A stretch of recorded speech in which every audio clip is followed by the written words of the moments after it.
We have Captain Sanjay Karve, former Indian Navy officer, live with us. Group Captain V.N. Jha, defense analyst, also joins us live. Commodore Anil Jay Singh, former Indian Navy officer, is also live with us. Also with us is Major General Brajesh Kumar, former DG, Military Infrastructure. Welcome and thank you all for being with us today. A happy Independence Day to all of you as well. Let me begin with you first, Captain Karve. Your thoughts on the Prime Minister's message this Independence Day, the important words that he, of course, used to address the nation and the vision that he laid out. What stood out for you in his speech of 2024?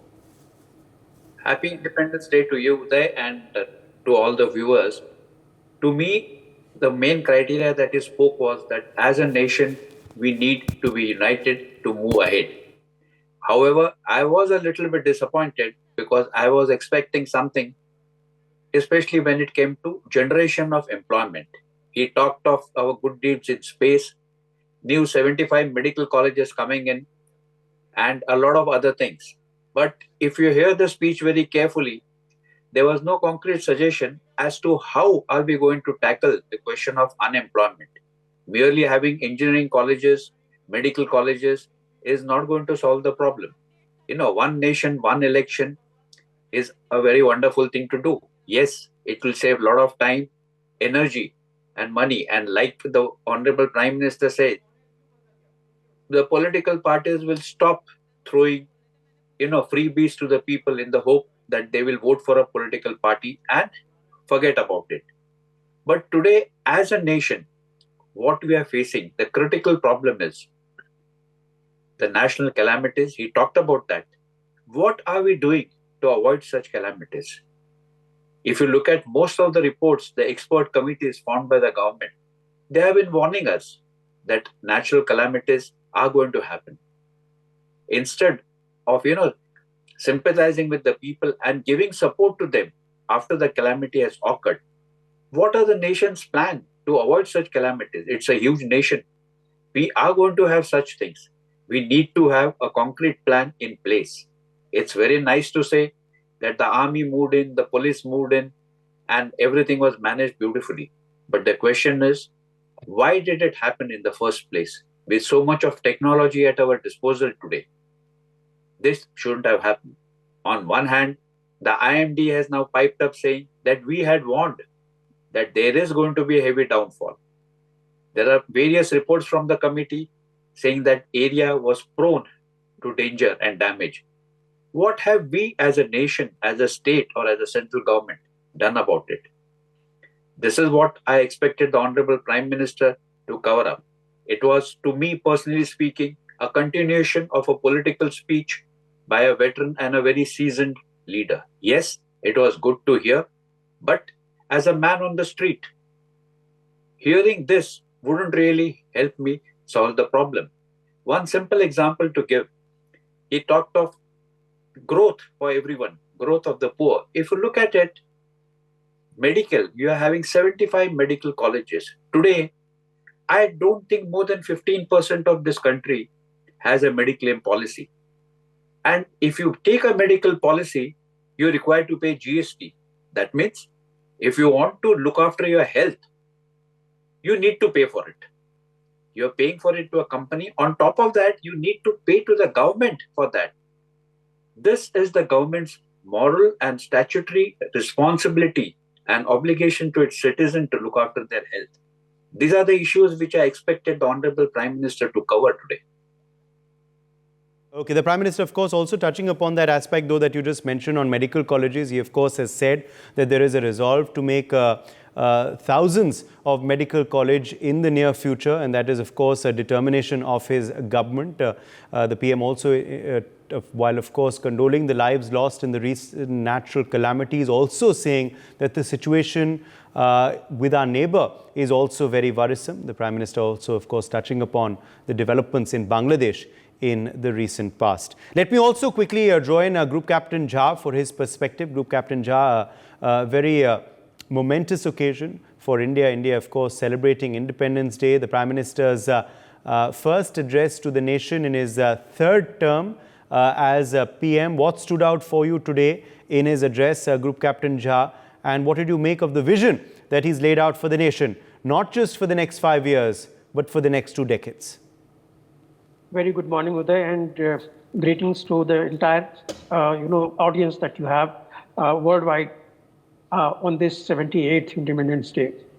Look, PM has spoken his mind what was there and there seems, as a glance, that there was nothing much new about it, and that is bound to be there.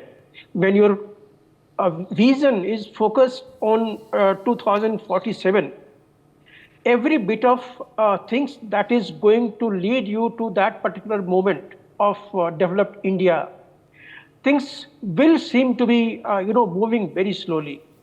But then, yes, as the previous panelists spoke, that at a short-term basis, for the developed nation, what are the parameters that we have?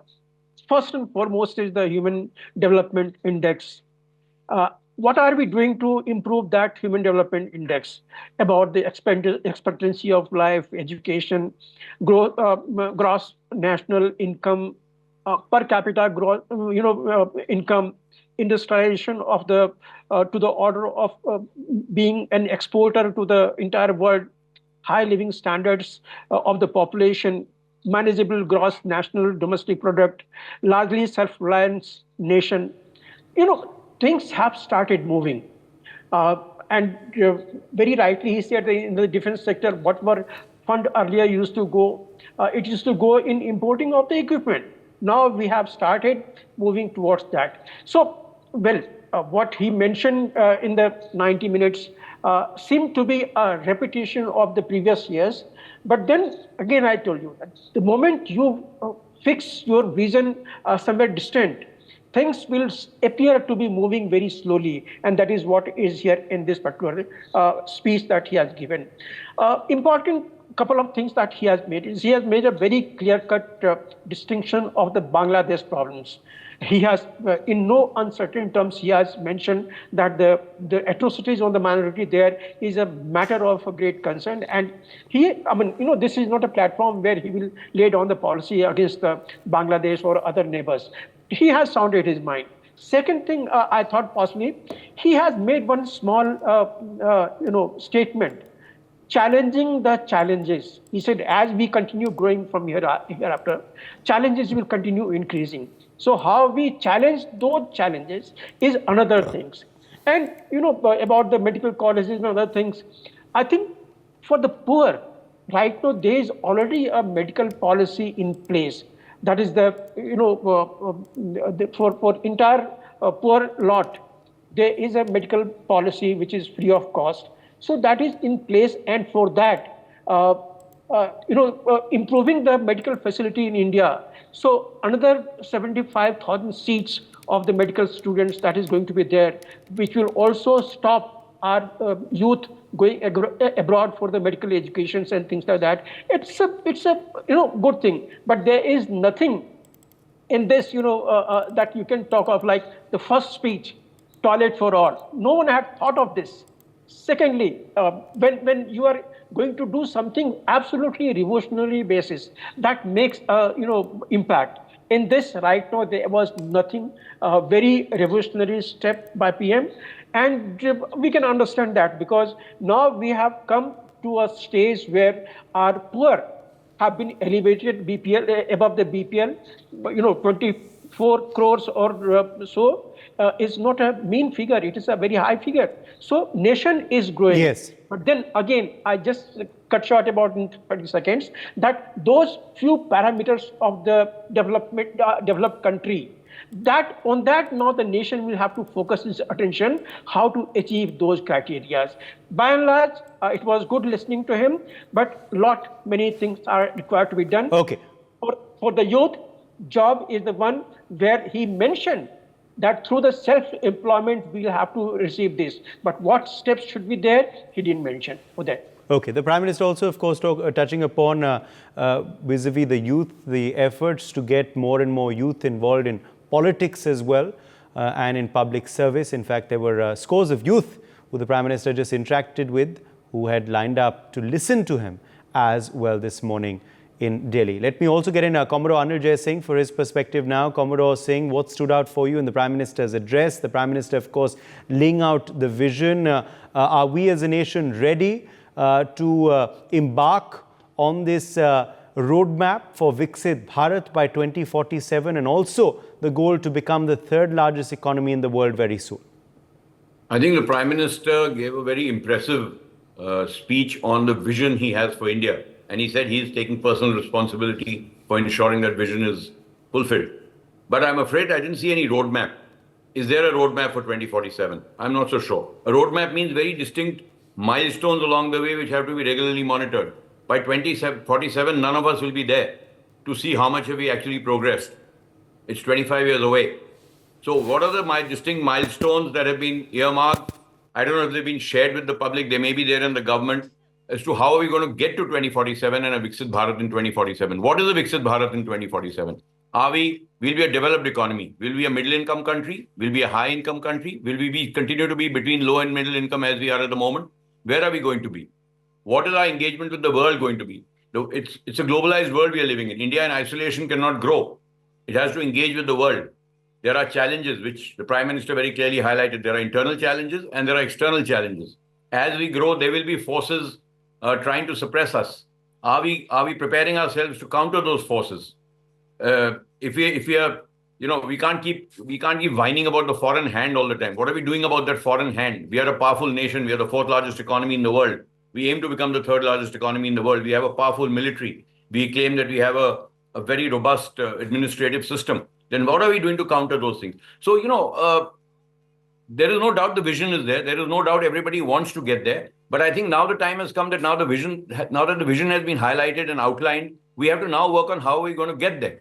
And that is something that has to be shared. As a citizen of India, as a normal, ordinary citizen of India, what am I expected to do as a citizen to ensure that I play my role in making India a Viksit Bharat by 2047? That's important. So these things need to be shared with the people. These things need to be shared with the media. With the public in general. And of course, the media will be a major source for sharing this with the public.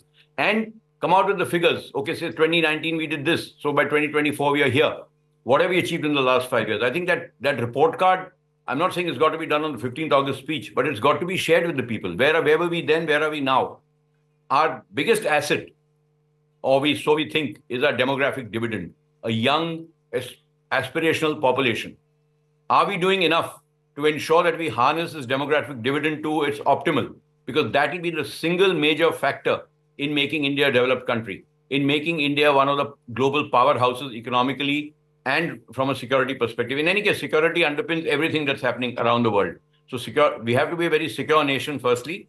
And once we are secure, and that doesn't mean just military security, that means economic security, food security, energy security, across the board, information security, everything. So are we harnessing the demographic dividend of ours, or are we going to let that not reach its full potential and become a sort of negative in our effort to become a Viksit Bharat? It's all very well to say we'll open so many medical colleges, we'll have so many IIMs, we'll have so many IITs. Fantastic. We've got so many more than we had, say, 10 years ago. And of course, we are churning out so many more MBAs and so many more engineers. The exams are becoming more and more competitive. But if you're going to go in for higher education on such a mass scale, we need to scale up everything. We need to scale up the quality of the faculty. We need to scale up the quality of the education the students are getting. And that is where we come down to primary education, secondary education. Are we paying enough attention to that? We cannot rely on a few elitist schools and a few elitist colleges to ensure that India goes forward. 20% of India cannot take the remaining 80% forward. The 80% has to ensure that they are part of that. Or we have to ensure that 80% is also part of this 20%. And as a country, we move forward 100%. I think that is important. So while we now have the vision is very clear. All of us know it. The Prime Minister has reiterated it this morning. Now we have to work towards how are we going to achieve this? What are the distinct milestones along the way, whether it's our 5-year plans, whether it is through various other measures, whether it is election to election, whatever be the means. But the people of the country must not only know what is happening and are we achieving those milestones, but it must be a participative arrangement where we not only know what's happening, but we are doing our bit to make it happen. That's important. Uday. Major General Brajesh Kumar as well. for his take. Major General Kumar, what stood out for you in the address today? The Prime Minister, of course, laying out a vision, a roadmap for the next 2 decades. What was the highlight of the address today, Major General Kumar, according to you? Thank you, Uday.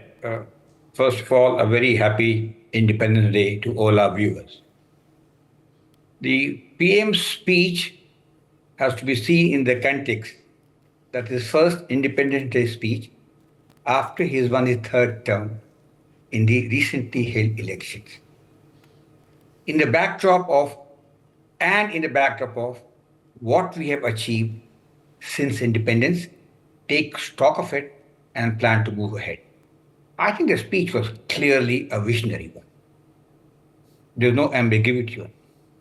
We could look back at our state of affairs since 1947 till today, what we have done or what we have not done. The aspect of develop India is what the theme was, or development Indian by say 100 years after independence, 2047, or as some say, the Amrit Kal. That precisely was the theme. We had a budget last week, or recently. It gave plenty of things to talk about, jobs, skills, etc., etc. Where are we today? We find India remains one of the fastest growing major economy.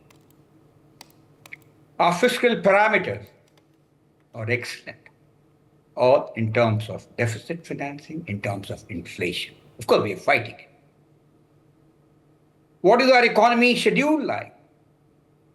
Well, there is a disparity in income.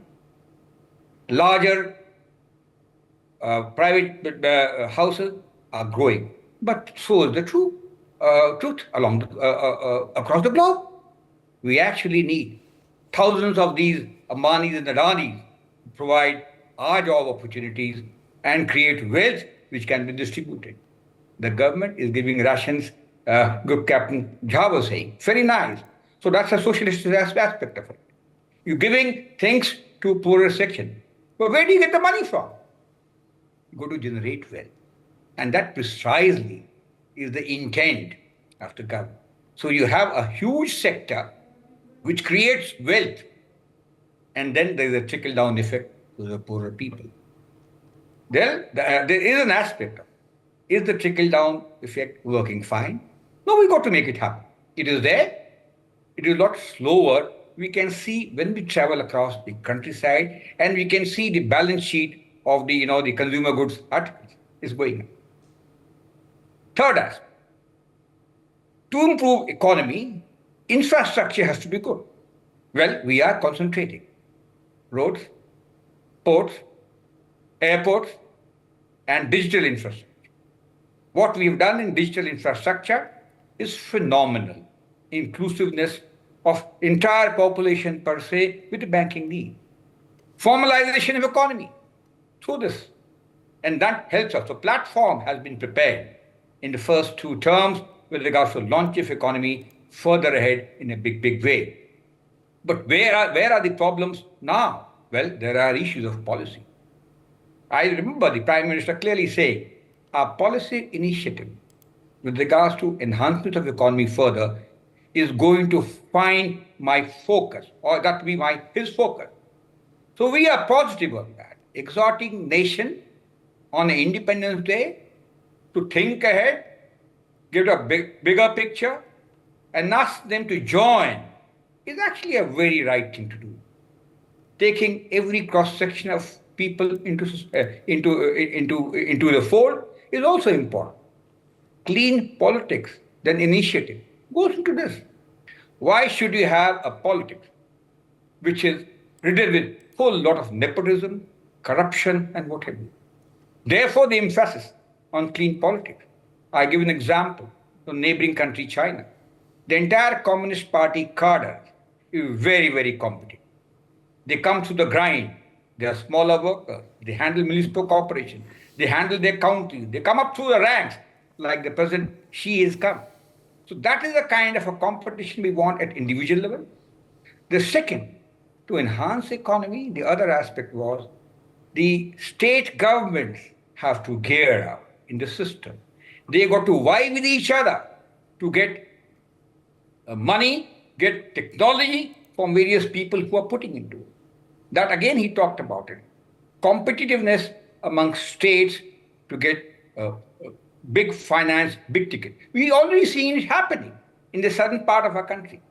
When something happened in Karnataka, the Andhra Pradesh government was very keen to get them to their side. Similarly, in Tamil Nadu and Kerala. So this is another way of getting people to act together, leaving aside polity. The divisive polity is an issue, but I suppose that is across the board. No, nothing very specific of India, except the decibels are a little higher. So on the whole, I would say a phenomenal speed, giving a direction of policy level things which are likely to come. And then we are poised for it, for the series of things which we have done in last about decade plus of this particular government and 40 odd years of the previous government. After all, the platform is ready. Come to military. After all, military and diplomacy are two sides of the same coin. But they're again pushed by economy. If our economy does well, we have a punch. And fortunately, India is punching at its weight, Absolutely. not above, nor below. The aspect of military I'll take a little longer to talk about. Look at our focus on military and Atmanirbhar Bharat. Our exports was pitiable in the first 40-45 years of our 50 years of our independence. It was measly, few Ishapur rifles here and there, and more important was the attitude. We were very chary of giving something to our neighbor. Now our export is booming. Booming is comparative term. We continue to be the largest importer of arms and ammunition and munition system for decades actually, because our requirement has been such. But the fact that we are exporting in large number, 60 odd thousand crore, is phenomenal. And looking at the goals of 5 billion defense industry, out of which 10% for export is a very good thing. It's been there in the policy announced very recently. And economy we have talked about. Diplomacy is all skill. We have challenges. We continue to live with it. In South Asia, we are the largest neighbor. We are the largest country. Our neighbors are all smaller ones. Not in terms of population, but economy for sure. They don't have common boundary with anybody. They are inimical to us in some way or the other, basically to get more money, more moolah, by pitting China against us. But that's part of life. We'll fight it out. On the whole, our economy, our strategic defense, and our diplomacy is going to find direction. And if the attitude changes are there, young people join in, we're happy India. Absolutely. We're sure that we'll reach in 2047. We certainly hope for that. We certainly hope for that. And as you said, everyone has to join in to make this goal possible. It shouldn't just be the duty of one individual or one government. It's the duty of the entire nation to join in and work towards that goal. I think that's what our entire panel does agree with. But let me quickly go back across to Group Captain Jha. Group Captain Jha, it's quite interesting as well that some of the emphasis areas that the Prime Minister spoke about, including one nation, one election and uniform civil code, have been constants for the PM, and that hasn't changed. Despite, of course, certain coalition compulsions that will be there when you have, of course, allies as well on board. But the Prime Minister firm on his agenda that he spoke about in his previous term as well, highlighting these aspects particularly of one nation, one election and uniform civil code as well, today too, in his third term's first address. Well, these are the areas which is by and large in the national focus for the decades now. I mean, even in the Constitution of India says that there should be a uniform civil code. It is only the lethargy of our polity that they are reluctant of being indulgent, if I can say so. But in the last 10 years, there is a national mood which is being now gradually converged into. It will never be a consensus, but at least the majority will have a look will have started feeling that yes, there should be a uniform civil code despite what is happening right now in the states, at the states level.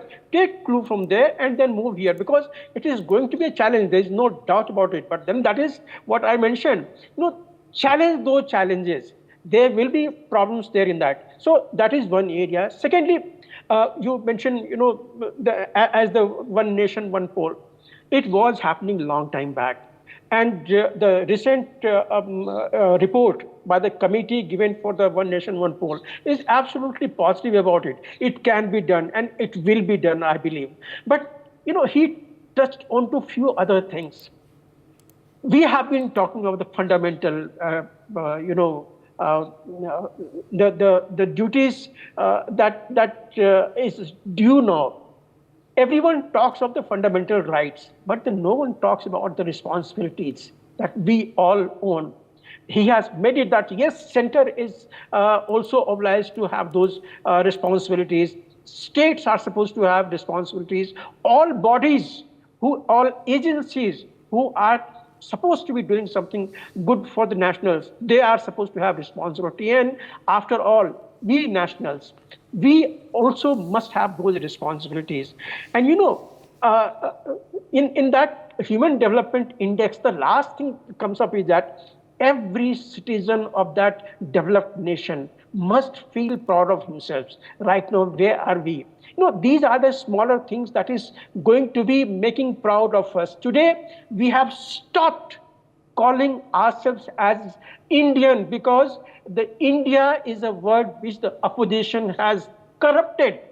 The moment I say I belong to India, what comes to my head is that India is a group of opposition parties where there are the chores, thugs, scamsters, every ills in the polity that you can think of, they are the people in that. So we have stopped calling India as India. It is Bharat now, that the new word that now we are getting used to it. And rightly so, because India cannot be chores.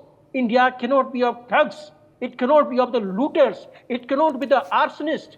So we have the challenges, Uday, and in the coming years and decades, gradually we have to get rid of all these things. And we have to come up there. Yes. Captain Karve, come in here, because, also important was the Prime Minister's, mention of Bangladesh and the worrisome situation that has developed in our neighboring country. Now, our neighborhood, of course, is important for India. We cannot choose our neighbors, but what happens in our neighborhood does affect India as well. A stable neighborhood is important for India. Unfortunately, that's not something we've seen in the recent past. And the Prime Minister touching upon Bangladesh, but also laying emphasis on Hindus in Bangladesh as well. Now, what has shocked, of course, many is the silence, the global silence of the plight of Hindus in Bangladesh. No one in the world seems to be speaking for them. Important that the Prime Minister touched upon this in his Red Fort address on Independence Day, isn't it, Captain Karve? Yes, that was very creditable on part of the Honorable Prime Minister to pick up the issue of the millions of Hindus who are under threat in Bangladesh. And personally speaking, I am not surprised that none of the foreign powers have talked about it.